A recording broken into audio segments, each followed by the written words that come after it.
Good afternoon, everyone. Welcome to CHADD's virtual Lunch and Learn series, hosted by the Public Policy and Advocacy Committee of Children and Adults with ADHD. We're excited to have you here today, and thank you for joining us.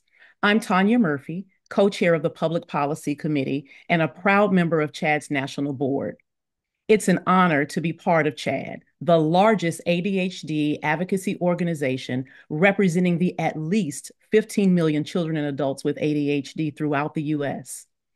At CHADD, we're committed to supporting individuals with ADHD by operating the National Resource Center on ADHD, which is funded by the CDC and serves as the leading source for evidence-based information. We also publish Attention Magazine, a valuable resource for the ADHD community. Today's Lunch and Learn is part of our effort to foster a deeper understanding of ADHD and its related conditions. Through this series, we aim to raise awareness, provide education, and bring clarity to the complexities of ADHD. We'll explore how it affects individuals and communities and why accurate diagnosis and effective treatment are crucial.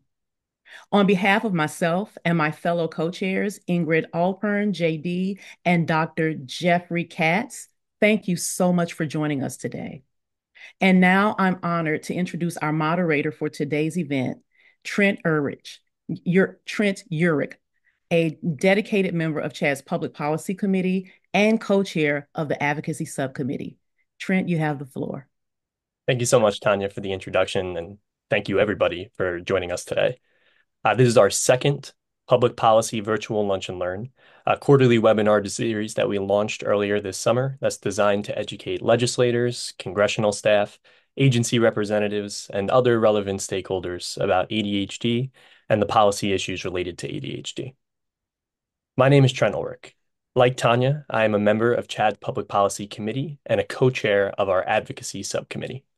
I'm also a public policy PhD student at Cornell University, where I do research relating to health and regulatory policy. I have ADHD, and relating to the topic of today's webinar, one of the factors that led to me becoming an advocate and joining CHADD was my own prolonged, confusing, and frustrating journey toward receiving an ADHD diagnosis as an adult. Each of our Lunch and Learn sessions will focus on a different priority of CHADD's Public Policy Committee, and today's topic, the importance of adult ADHD guidelines, hits on our priority of promoting the development and widespread acceptance of clinical guidelines for the diagnosis and treatment of adult ADHD in the United States. Now, at this point, it's my pleasure to introduce our featured speaker for today, Dr. Peter Jensen. Dr. Jensen is going to lead a presentation on today's topic, followed by a Q&A with Dr. Jensen and members of our Public Policy Committee. Peter Jensen is a board-certified internal medicine specialist in San Francisco, California. Dr. Jensen is the founder of the REACH Institute and a director of a coalition of organizations developing adult ADHD diagnosis and treatment guidelines for use in the United States, a joint effort of CHADD and APSARD. Thank you, Dr. Jensen, for taking the time out of your busy schedule to join us today. I turn it over to you. Thank you so much, Trent. It's a privilege and a pleasure to be here. And I should just change a little bit from Trent's introduction. I'm actually a psychiatrist and child psychiatrist. So I come by my interest in ADHD very honestly. Now, Trent mentioned something about this idea of guidelines. And if you go back to 2019, the Public Policy Committee of CHADD hosted a national, maybe even international summit on where are we with ADHD and adult ADHD. And one of the things that came out of that very important meeting was there was an urgent need for guidelines. Now, I'm going to go into this topic and raise with you and think with you about what we actually do know about diagnosis and treatment and where do we need to do better. Now, the problem is so easily seen in this slide here. If you look at what we know about the prevalence of adult ADHD, look at that. A fraction actually get diagnosed. How could that be supposedly in the best healthcare system in the world? Now, I'm in that healthcare system. And so I actually always will argue that we're the best in the world, because I always see incredible areas where we need to improve.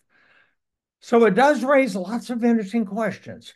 How is it that in this supposedly premier healthcare system, so little is happening with adult ADHD? And it has huge implications. Take a look at what we know. So look at the impact on these individuals and their families, on the educational system and society general. And you can just look at these facts here yourself. Increased in medical visits, ER visits, crashes, separation, divorce, problems at the workplace, substance use, etc. And you could say, well, why is it so underdiagnosed and undertreated? Now, what I want you to do, I'm looking at the chat box. I want you to type in the chat box your first thoughts about why it's so underdiagnosed and undertreated. Go ahead. And I'm looking at the chat box. Just type it in. Get your fingers busy. I can see. Da, da, da, da, da, da, da. Come on, guys. What's your experience? You thought you were going to be able to sit back and only sip coffee? No, no. I need your input.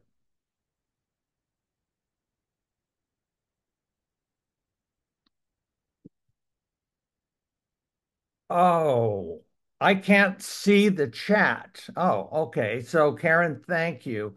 Uh, so uh, then let's have them use the Q&A. And Trent or Jeff or someone can call out what you see in the Q&A. So use the Q&A. I don't see the Q&A. Anybody call it out? What do we see there, Trent?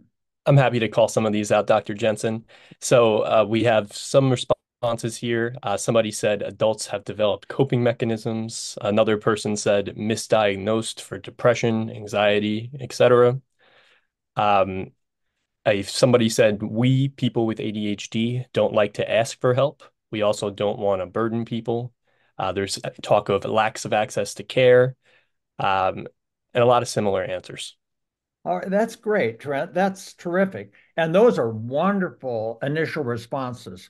So if you think about it, it's challenging not just for the adult, but it's also challenging for the healthcare system. And why is that? If you think about it, we've seen misinformation that was spread going back 30, 40 years ago.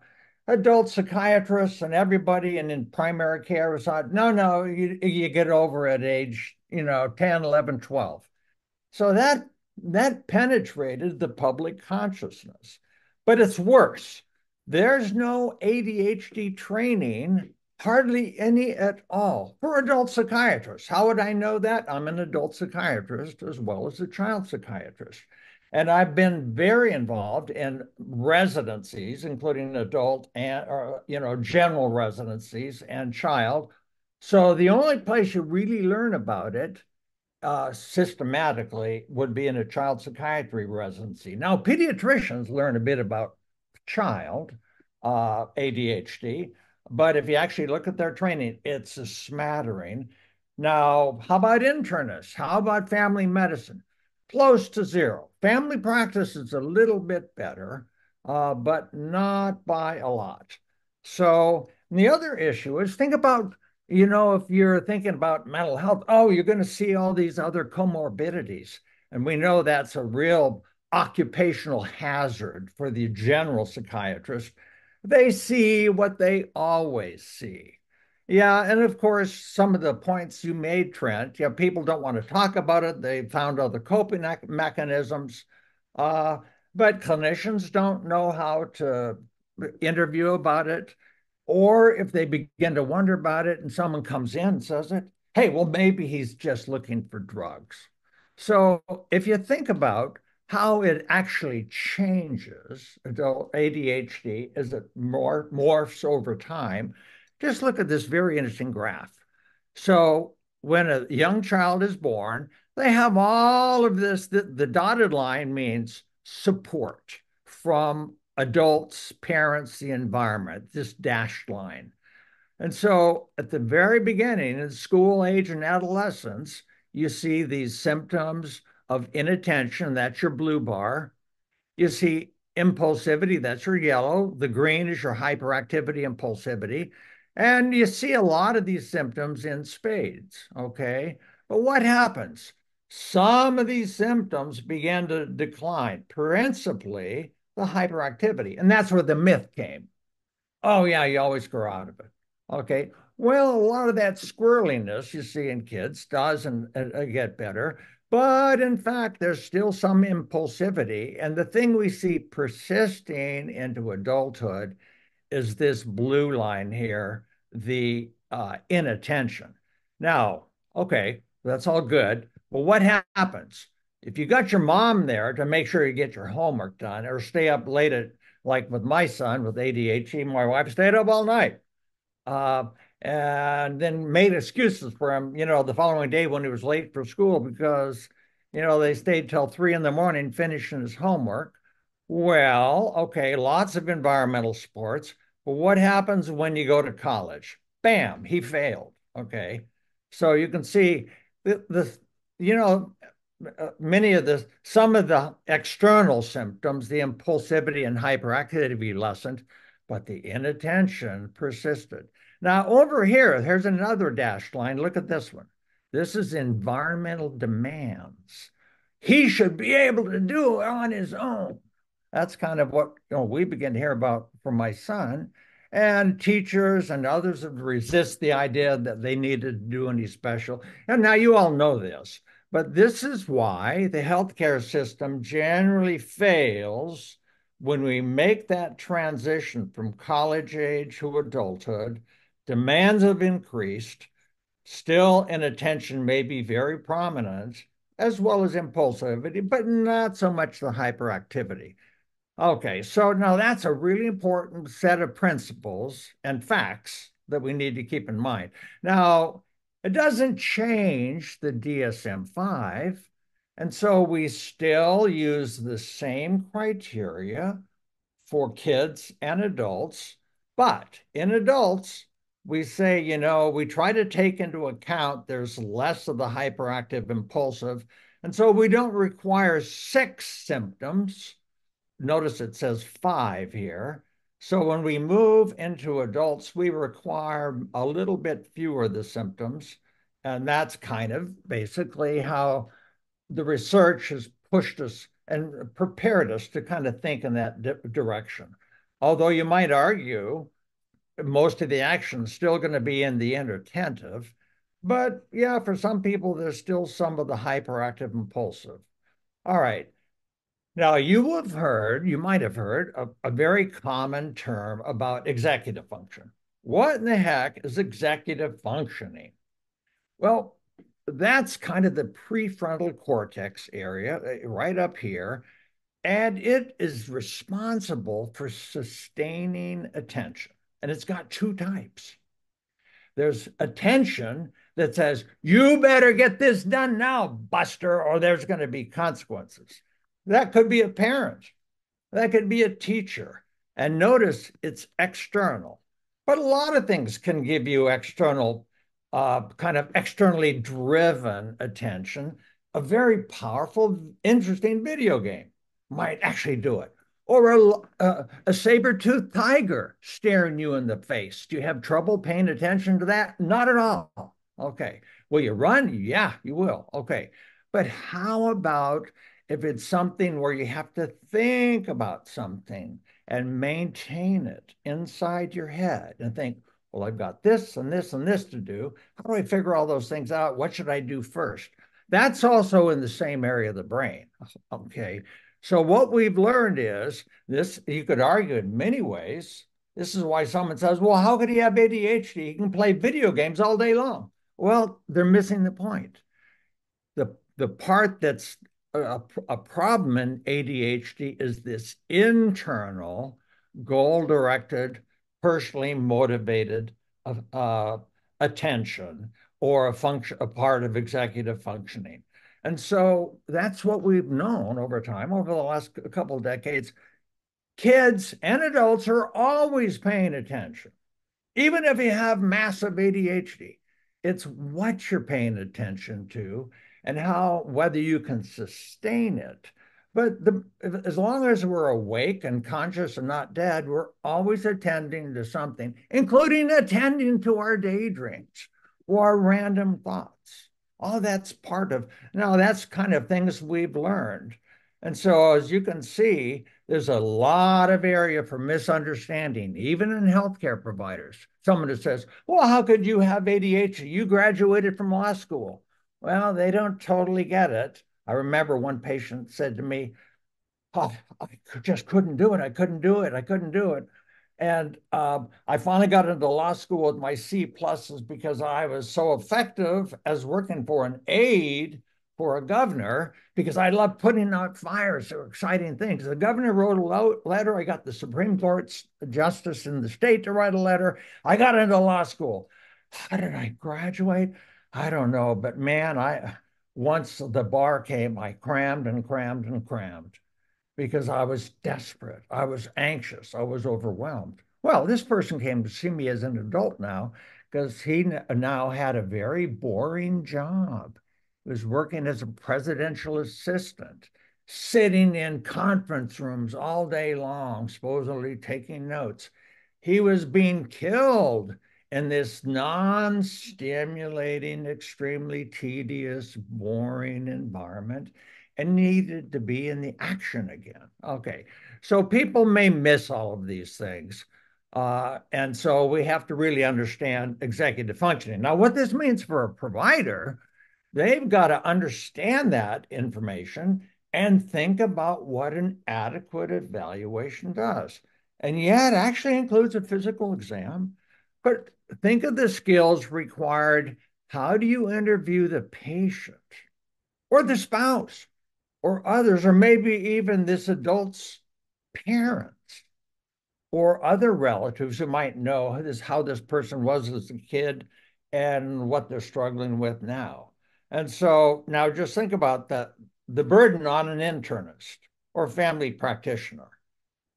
Now, a psychiatrist has time to do this, but they just don't know what they're supposed to be doing is the problem.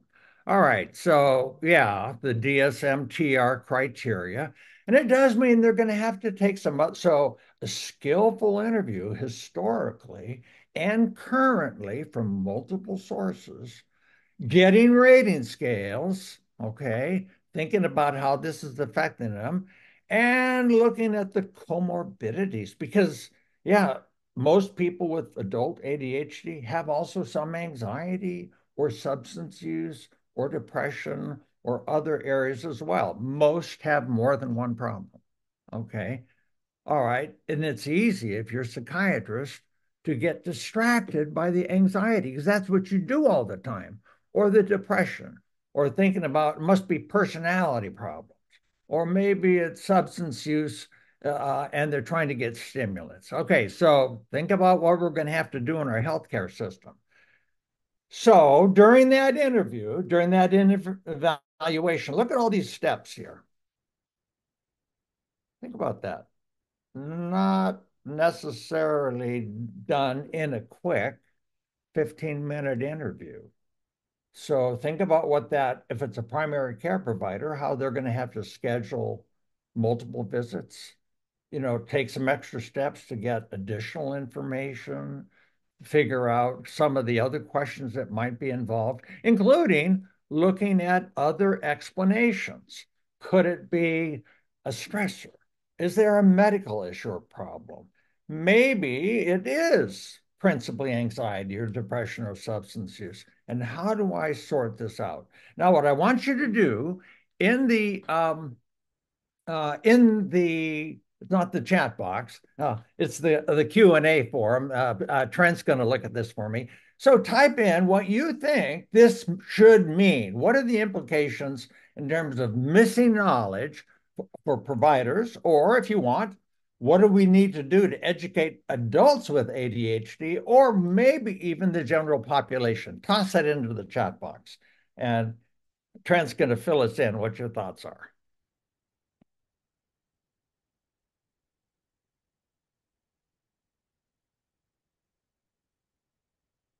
What does this mean CHADD should be doing, for example?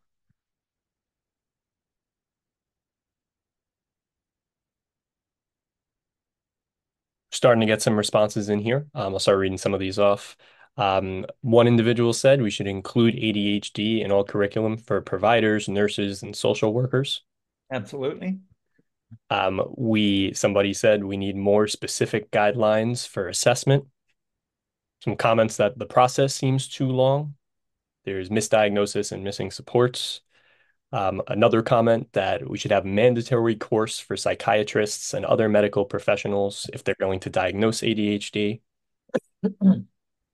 I love that one. By the way, do you realize when I renew my DEA, my drug DEA license, and every prescriber needs a DEA licensor so they can look how I'm prescribing stimulants or narcotics, etc.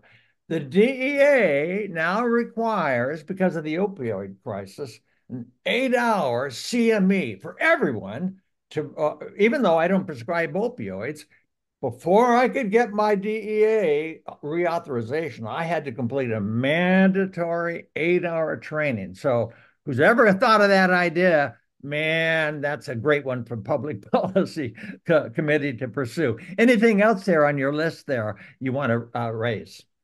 Couple more. So we have a comment in terms of the implications. Providers are collecting incorrect information on what works for their patients when they treat ADHDers for anxiety, depression, substance use disorder instead of ADHD. And just a comment that we should be empowering patients to be able to sustain multiple visits while reducing shame and stigma. Oh, lovely. Now, as I mentioned earlier, CHADD embarked on this issue at their public policy committee back in September, or maybe it's October 2019, to say we need adult guidelines. And so one of you pointed out the need to train multiple disciplines. You're absolutely right. It's not just psychiatrists, it's family medicine, it's internists, it's neurologists, it's nurse practitioners, it's PAs. Anyone who can prescribe needs some kind of background. Well, how do we cobble together a coalition that includes all of those professional types so that we can actually penetrate and have an impact on US practitioners? Because it isn't just a psychiatry problem. It isn't just an internal medicine problem. And so how do we cobble together all the disciplines? So I think I would absolutely agree with those points. We're on the right track. Now let's go on and touch on a few other complexities here. So as I mentioned, you can go down a rabbit hole with ADHD because you're going to think, oh, it's actually anxiety, or it's a personality disorder. You know, I spent 10 years at NIH from 90 to 2000, the year 2000, just before uh, 9/11. Then I came up to Columbia and I was there for 9/11. But while I was at NIMH, I was the associate director of child and adolescent research, kind of in charge of all US research for kids in mental health. And one of the things that we did is we convened a group of experts in adult diagnosis and childhood diagnosis, and we reviewed videotapes of adults who had kind of interesting presentations. And what the child psychiatrists in this panel saw was, clearly it's childhood ADHD growing into adulthood. And that's why they begin to think through the history and all of what that person struggled with. And they begin to say, given all of what they've gone through, how could they not be anxious and overwhelmed, and discouraged? Well, the adult psychiatrist only saw bipolar personality disorder or substance use. Isn't that amazing? So you saw this dramatic shift even back then. So this comorbidity issue is very critical. Now, just take a look at some of the symptoms here. This is a complex chart. But what you have here on the left are all of the key symptoms of ADHD, like inattention, duh, okay? But look, here is how much we see inattention in substance use disorder, in anxiety, in major depression, and bipolar. So no wonder people, so inattention is a symptom that could happen with any disorder. How about completing tasks? So yeah, not just ADHD, but also it may be a motivational issue with someone who's depressed. And so look at the overlap with a lot of these things. Moodiness, interrupting, talkativeness, that could be bipolar. And so you can see one of the challenges is really making our diagnosticians across the US, regardless of which discipline, so they get very good at understanding this chart and learning how to separate ADHD symptoms from all of these other disorders, because these are going to be generally more common. And they're going to see this coming when actually they are going to be missing maybe the underlying ADHD.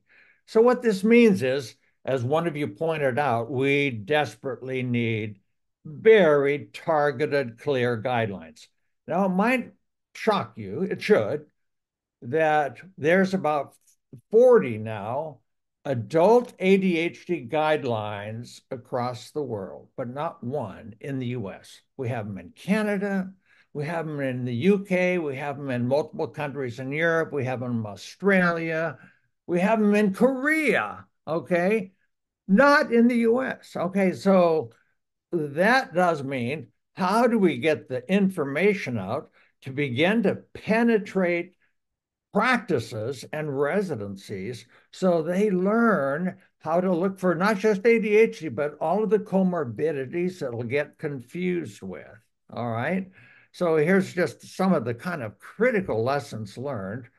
We have some work to do, both as a general electorate and general population in the US, as well as about individuals who might be affected with ADHD, and key organizations such as CHADD, the CDC, and others that are invested in this. So we've got work.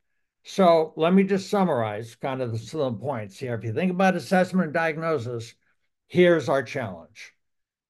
They should be doing it. Clinicians should be doing it. The general public needs greater and better awareness. Uh, Thinking about the overlap of these conditions. And when you look for the possibility of ADHD, we're going to have to think about uh, all of the comorbidities as well, because it's easy to get confused. Now, you already kind of weighed in. I'm not going to do this a question yet. Again, I'm going to do it again in a minute. I want to talk about treatment. Okay, so let's go on. So why is adult ADHD treatment so important? Now, when I was at NIH, now I was in charge, I was the national figure in charge of the research portfolio for children. Most of my colleagues were in charge of the portfolio for adult psychiatry. And I had a devil of a time convincing them to take ADHD seriously.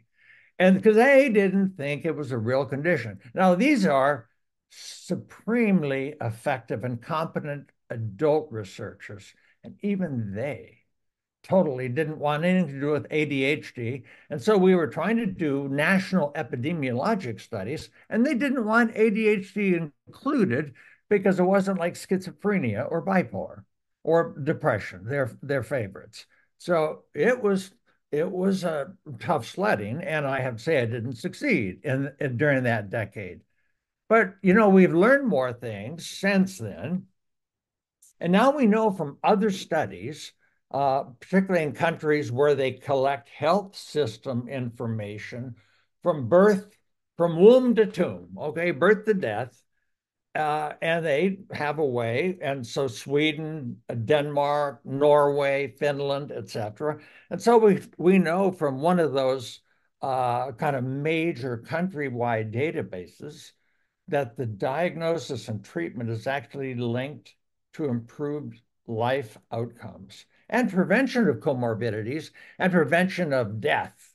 Now, as a part of the summit done 5 years ago, Russ Barkley did, a major ADHD researcher, did an amazing summary showing all of the medical consequences.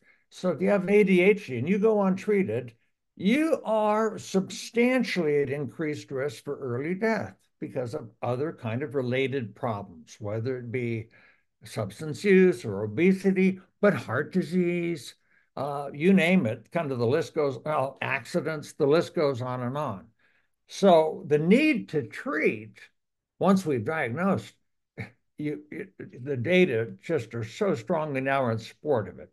So what does we mean by treating ADHD? Does that mean just, give everyone a pill? No, it does not mean that.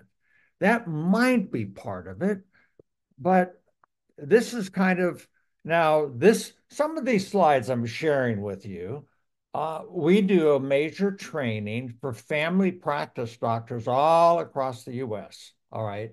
And so this is a part of the information that we use to train them about what they need to do because there's so few psychiatrists. If we wait for everyone to get to a psychiatrist, many people are going to go undiagnosed and many more morbidity and mortality kind of events, right? So that's a reason for why this is a big deal.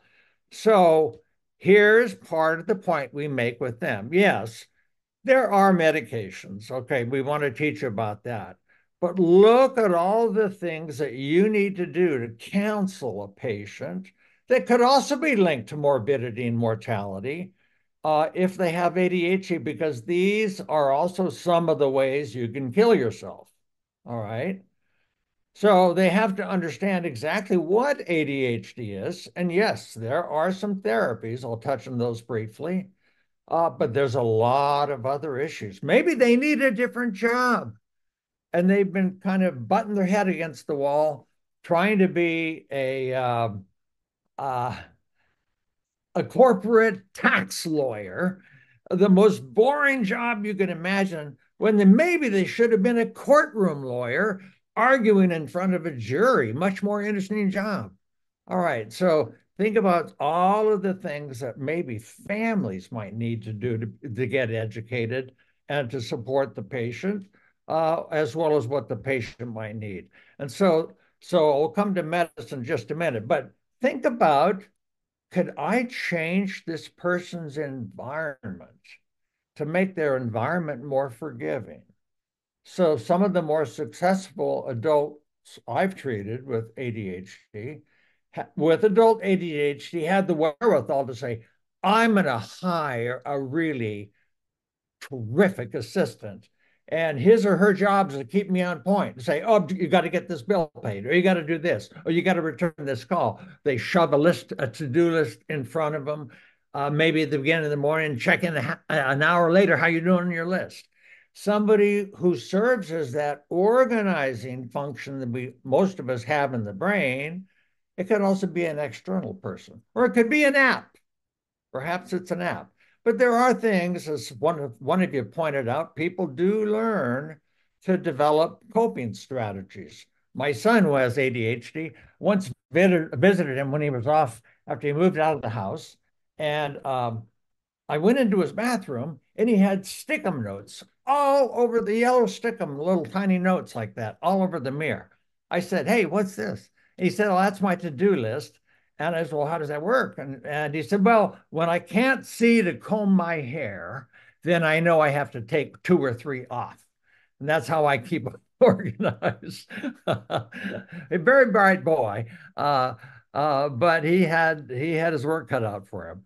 And so, but there are other things to think about as we think about environmental structuring. Now, I mentioned therapy. I'm not going to belabor this. The sad note I will make in about therapy, maybe 1 in 100 psychologists across the country are trained exactly how to do the effective CBT, a modification of CBT for ADHD. It's rare.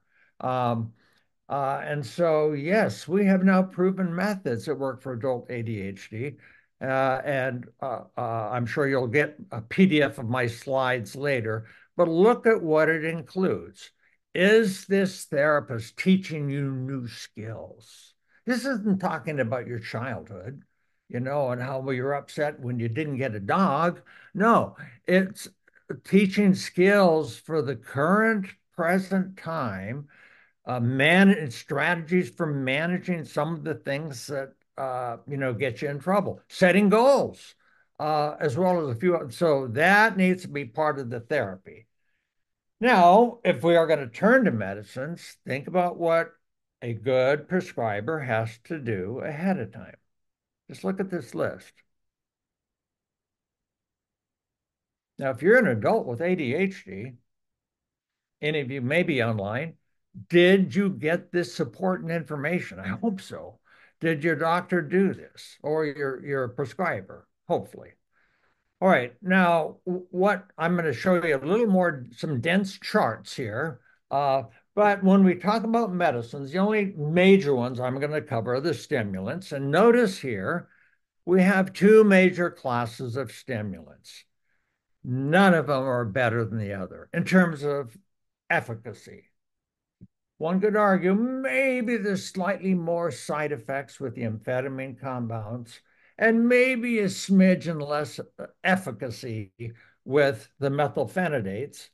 But in fact, uh, when all is said and done, these are equally effective strategies, and they work for 60 or 70% of people. And notice I put down here the generic names, but there's a list, a long list of brand names now. And how do they differ? They all differ on how they release the stimulant into the body, because that's the strategy. How can you make it long lasting? Because a short acting amphetamine or methylphenidate, is over in 3 to 4 hours, maybe even two, depending on the person. So what the companies have done is develop all kinds of clever ways to swallow a pill or a capsule that slowly releases, so you might be able to get away with taking it once a day. Now, I don't expect you to memorize this, but I just will draw your attention to some of the brand names over here. And these are some of the most common ones. Now, all of these are methylphenidate. All of these are Ritalin, basically, but they have a special patented way of delivering it. Okay. And so a doctor has to know that, how they work slightly differently, how long they really last, how it'll vary, how these durations are only estimates and they differ from patient to patient. Or we could go look at the long list of the amphetamine compounds. Okay. And again, here's some of the recent names. And there's about another dozen actually. Well, this is a big market. Okay. So, and then you've got the non-stimulants down here. Now we have all kinds of data showing that these, by and large, are effective. Uh, these non-stimulants you see right here, these four, are not quite as effective. So we don't think of them as the best initial strategy, but they do work for some people. Now, that's a lot of complex information. And let me ask you to turn back to Trent and type into that Q&A box any additional thoughts you have about implications for this information for providers, for adults with ADHD, or even the general population. Think about what the general population thinks about, oh my goodness, these people are using stimulants. What do you make of this information? What are the implications?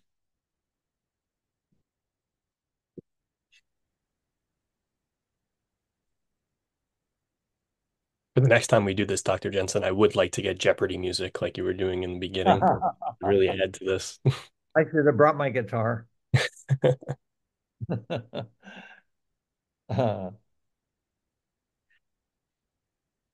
We're starting to have some comments come through. Somebody said that ADHD is looked down upon, and that may lead to less adults seeking treatment. Yep.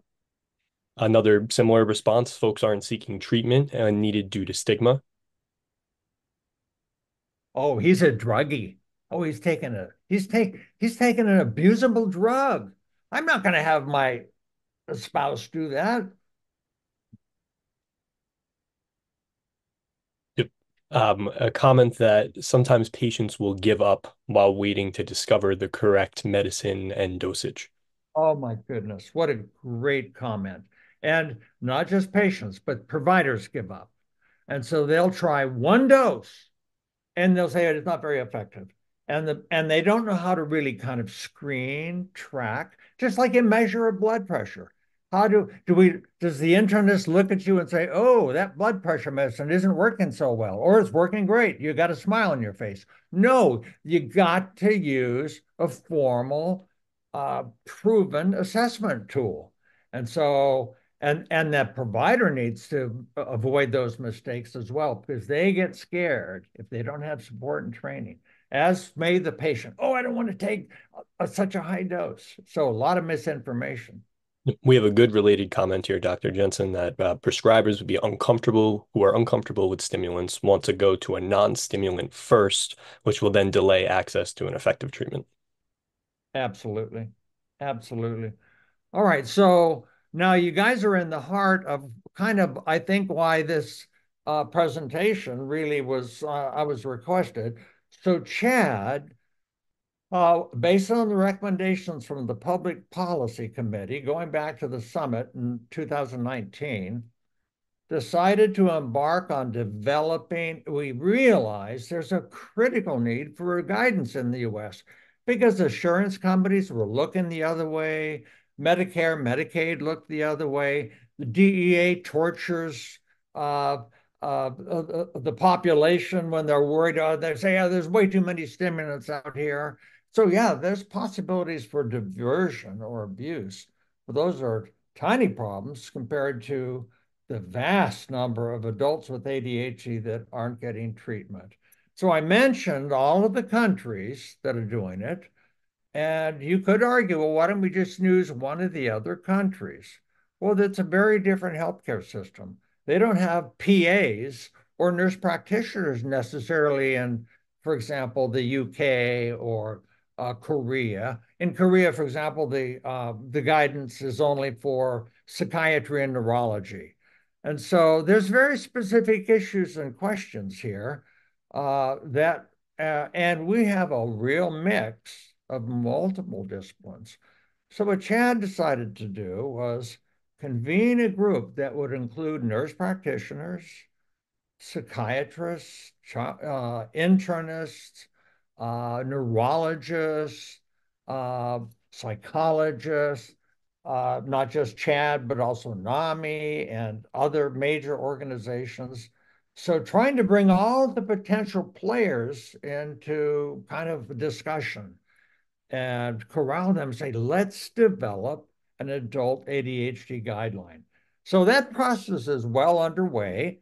Uh, the uh, the Association for the Professional Study of ADHD and Related Disorders, an acronym you may not have heard of, APSARD, APSARD, is actually running with that, along with this other coalition that's led by Chad, and we're working together to both develop that guideline and then all of the associated tools and other things that a provider who maybe is a nurse practitioner in a given state might find helpful. So we do a better job at assessing, diagnosing, and making sure adults, regardless of the healthcare provider they show up with, get better treatment. So now it does raise questions. How do we get insurance companies on board to make sure they provide adequate copay? What do we need to do with the DEA? How do we begin to push in the right directions? DEA's got an important function, but they could begin to think everything looks like an opioid when the problems with and the potential risks for stimulant prescribing are very different than opioid prescribing. And so there's a funny mindset going on right now among some of the bureaucrats that begin to kind of push one way when we ought to be going another way. Now, I think we're going to have time for general discussion and question. So, Trent, let me turn it back to you and how you want to kind of, and I'm going to stop my screen sharing. So, stop share here. Thank you so much, Dr. Jensen. So we've been getting some great questions in the Q&A, and they're continuing to come in for the folks who are watching. We have about 10 minutes for Q&A at this point. So I have some already that we'll start off with, but feel free to put others in the chat, and we'll answer them live, and we'll also try to get to them through writing. But Dr. Jensen, to start, we got a question. What training for CBT and ADHD do you recommend for therapists who work with clients with ADHD? Oh, that's a great question. Now, the problem for the CBT training, it's not widely available. There's actually only been 2 to 3 kind of researchers who have developed a significant part of their career to that question. Now, the challenge is they're academics, and mostly what they love to do is more research. And so now, actually, I have to throw in a little ad for of the organization I founded called REACH. REACH stands for the Resource for Advancing Children's Health.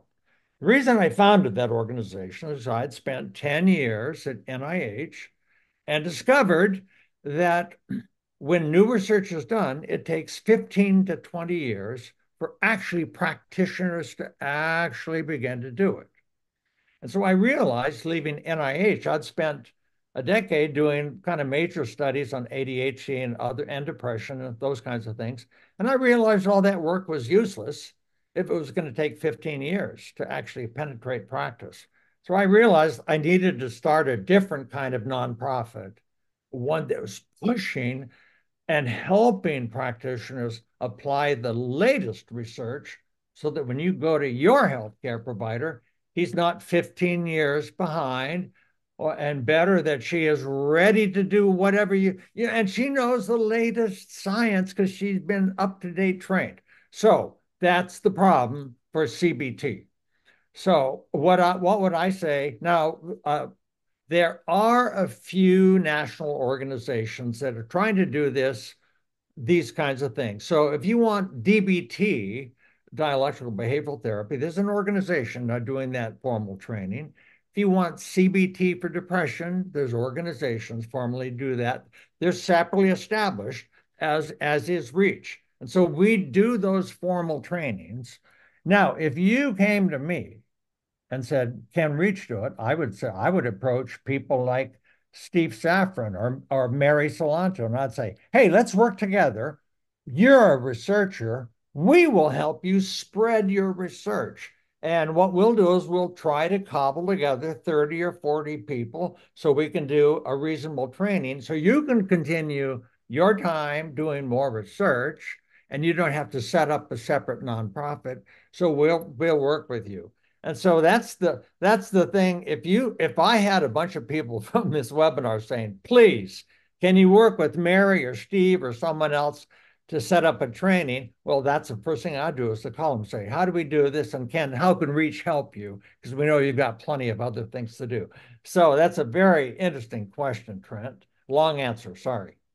No, great answer. Thank you, Dr. Jensen. We have another question here that has come up in, I think, a few different forms throughout in the Q&A box, which is what has been the response, if you can share, of providers and insurance companies when the idea of clinical guidelines are proposed? Are they receptive? Are they push back? What has been your experience? Well, I've developed guidelines in multiple other areas. So for aggression, for depression, I participated in the child ADHD guideline development, uh, as well as medication algorithms. Actually, usually healthcare systems say, cool, thank you. Now, that's different than an insurance company. Insurance companies could do one of two things. Insurance companies, in my experience, say you actually have to show for me to reimburse what you are doing as a prescriber or a provider, you have to show you're following these guidelines. Or they say, oh no, we don't pay for that because most people aren't doing the right thing. So sometimes the guidelines help, and sometimes they're used as a weapon against either the providers or even families. And that's why it's so important for patients as voters and employees in a big business where the business decides what the healthcare insurance policies will be that they pay for, have to work together to insist where you see a problem. As an employee, you go to that company and say, we got a problem, gather together a few more employees, work together with places like CHADD, and make a stink. Thank you, Dr. Jensen. We've gotten this question has come up multiple times from different participants in some form or another. Do you have advice on the best way for someone who thinks they might have adult ADHD or has a friend or colleague with who may have adult ADHD to go about finding someone to get tested? Yeah. Well, for starters, first of all, look carefully at the background, the context of your own personal healthcare system. Who is your healthcare provider? You might even start. So, do you have a good primary care provider? You might actually start with the question, I've been thinking a lot about how I've been doing, and I've got some questions, but I wanted to actually first ask you kind of what's your background in training, things like the ADHD, depression, anxiety, and what do you do? So if I ask you to evaluate me, kind of what are the right steps? Now, a lot of us are intimidated by healthcare providers, and we would find it tough to actually stare down our healthcare provider and ask those questions. But in fact, that's probably the single most important thing because you have to be a savvy shopper.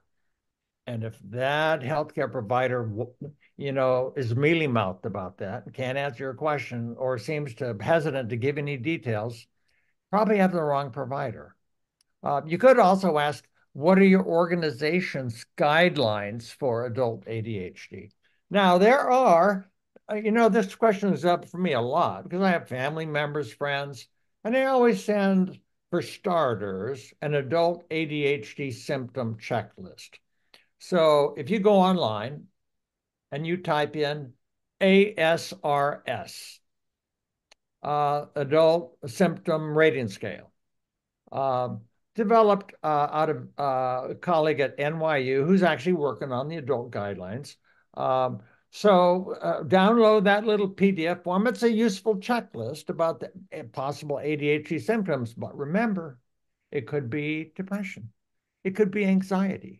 It could be other issues that, you really want a good evaluation. So ask your provider, download the form, educate yourself from CHADD and other, with the NRC. What are the possibilities of misdiagnosis, missed diagnosis, as well as misdiagnosis, right? So read up. That's the other good thing to do. Read more. Don't just know the word. Buy books by experts like Russ Barkley or others. Great. Thank you, Dr. Jensen. I think we have time for one, maybe two more questions. The next question I'm going to ask might be more relevant to Ingrid, Jeff, and or Tanya, if one of you would like to answer. But while I give you time to come on camera, I just wanted to shout out that CHADD has a professional directory that if you're an attendee today, you can use as a resource. I'm not sure if we can put that in the Q&A if someone would like to do that, but that'd be a helpful link regarding the last answer that we've just heard. But we got another question for Tanya, Ingrid, or Jeff, if one of you wants to weigh in. What does the Public Policy Committee actually do as it relates to guidelines? Why is this one of our priorities? What are we doing to advance this work? Well, Peter already answered that question to a great extent. We were the ones who Jeff and I went to the board back in 2019. And after we met with Peter many times between the summit and this moment when we went to the board, and the whole PPC met with Peter many, many times because we were very interested in how are guidelines constructed and developed.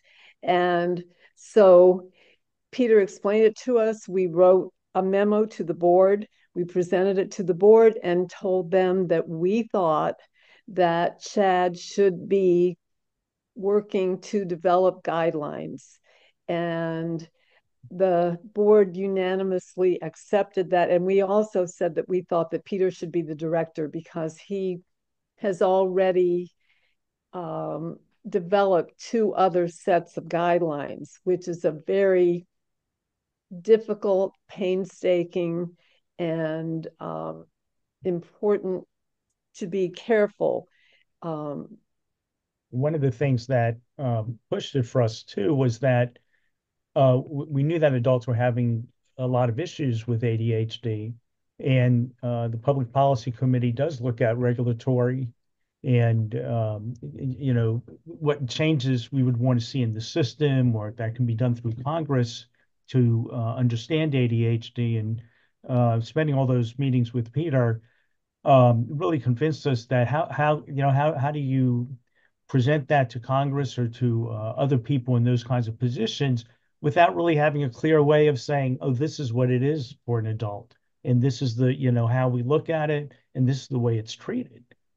So that was a big part of that push as well. Same thing for insurance companies, same thing for provider groups. How can we really make changes in the long term?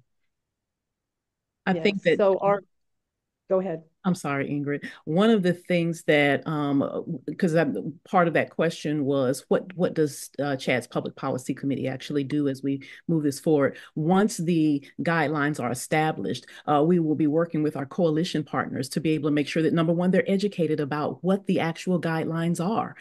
We are going to be working within our provider network, and we have this provider directory, but we want to make sure that those providers know what the guidelines actually are.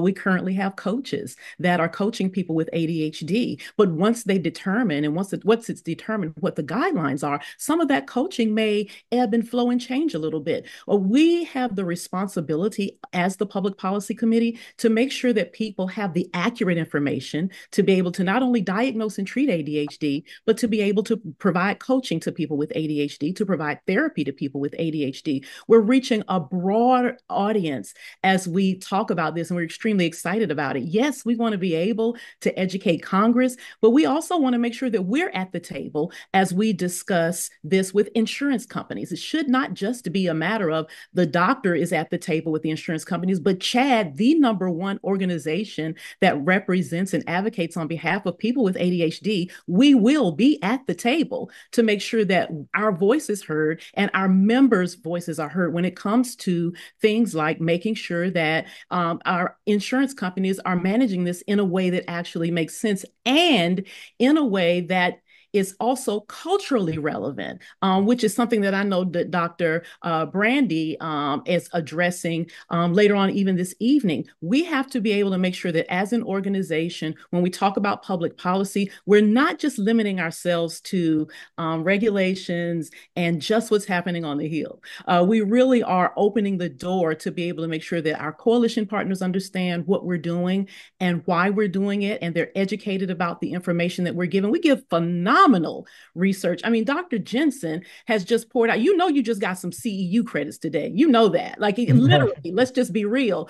Some of us sitting on here recognize this was something that we could have got some CEU credits for. But CHADD is bringing this to you because we want to make sure that the public in general, that our legislators and our coalition partners understand that we are doing phenomenal work. And that work is not just limited to 1 or 2 things, but we are stretching ourselves far and wide and casting our net wide to make sure that ADHD is really seen as the public health issue that it really is. And if I want to add one last thing on my part, is that something Dr. Jensen said about DEA. That is really important right now when we look at telemedicine prescribing, which is supposed to end at the end of this year. And we hope that DEA, we completely recognize and respect DEA's concern about the opioid crisis and the fact that they, as Dr. Jensen said, may think that stimulant medications are similar to opioids, and that when a patient comes in to a doctor to ask for a stimulant, they might just be drug shopping because they're abusers. But what these guidelines will do is provide safeguards so that DEA, when it requires those 8 or maybe way more now hours of training before you get your DEA prescribing license, they have to require that every prescriber who gets a license is trained in the adult ADHD guidelines. And you saw how detailed they are. You saw how much knowledge these doctors should have before they would be allowed to prescribe. That is a safeguard. We want DEA to understand that. They have not been, that safeguard has not been in this country before. And you can't do a diagnosis in 30 minutes online. If I can add one more thing too, I know it's going over. Is so a big part of it obviously is the things we're talking about, but the other part of it, creating the guidelines, is so that physicians have something to look at, so that they can make a decision or know when they need to refer to a specialist. The other thing that we know is that there are a lot of physical illnesses that are coexisting with ADHD at a greater level.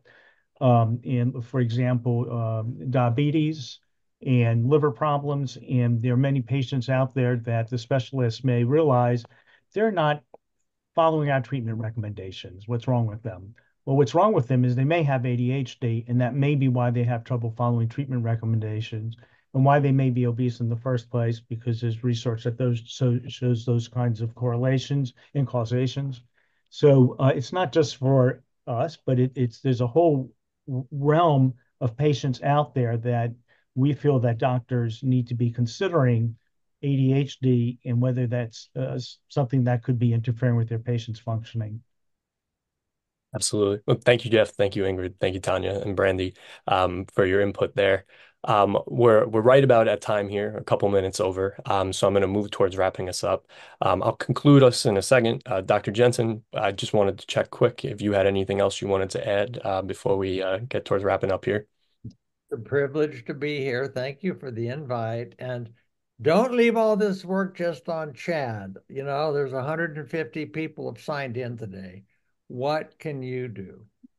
What can you do? Who do you need to talk with? Where could you press? Just it won't happen just by one organization pushing on this. Lots of people. Absolutely. Thank you so much, Dr. Jensen. So I'm going to wrap us up here. Thank you, first of all, for everybody for joining, for Dr. Jensen, and for everyone's contributions to this important conversation today. As we've mentioned throughout, supporting the development and acceptance of adult ADHD guidelines for diagnosis and treatment for use in the United States is one of the CHADD Public Policy Committee's major priorities. We're thankful to our colleagues at CHADD and to the good folks with APSARD for their important work towards making these guidelines a reality. There are an increasing number of Americans who are seeking evaluation and treatment for adult ADHD, and with no accepted guidelines, a variety of methods are being used to diagnose and treat these individuals. As we've heard today, some of these methods are evidence-based, while others, unfortunately, are not. This, along with many other things we heard today, highlights the urgent need for standardized guidelines to ensure adults with ADHD receive an accurate diagnosis and effective treatment based on scientific research. In fact, the need for guidelines ties directly to other key issues facing people with ADHD and our country more broadly. As we discussed today and during our recent public policy lunch and learn in July, there's a growing body of research showing that untreated ADHD is associated with higher risk of poor health and poor economic outcomes.